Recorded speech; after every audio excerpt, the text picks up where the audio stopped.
Mr. President, do you think that sanctions on Russia will force President Putin to negotiate? I don't know, but I think he should make a deal. I think Russia should want to make a deal. Maybe they want to make a deal. I think, from what I hear, Putin would like to see me, and we'll meet as soon as we can. I'd meet immediately. Every day we don't meet, soldiers are being killed in a battlefield. And that battlefield is like no battlefield since World War II.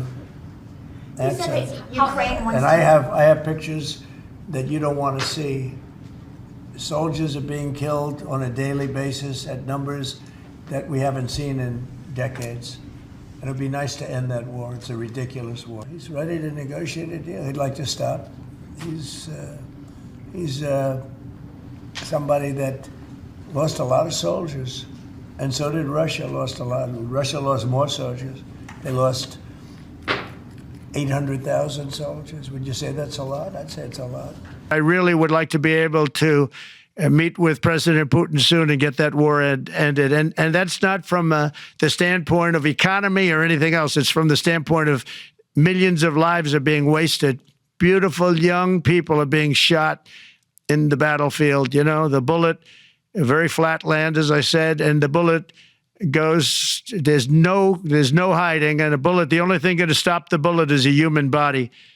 And you have to see, I've seen pictures of what's taken place. It's a carnage, and we really have to stop that war. That war is horrible. Mr. President, when you're back here in Davos next year, will there be then a peace agreement with Ukraine and Russia by then? Well, you're going to have to ask Russia. Ukraine is ready to make a deal. Just so you understand, this is a war that should have never started. If I were president, it would never have started.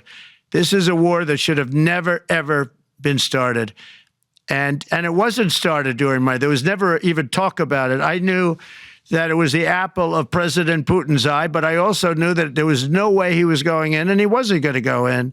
We'd like to see denuclearization. In fact, with President Putin prior to an election result, which was frankly ridiculous, we were talking about denuclearization of our two countries, and China would have come along. China has a much smaller, right now, nuclear armament than us, or field than us, but they're going to be catching it at some point over the next 4 or 5 years.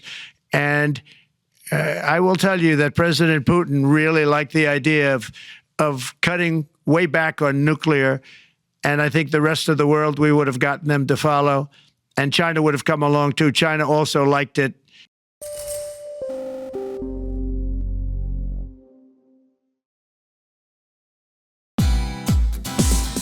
Thank you for watching CNBC TV 18. For all our top stories and news updates, follow us on our social media platforms.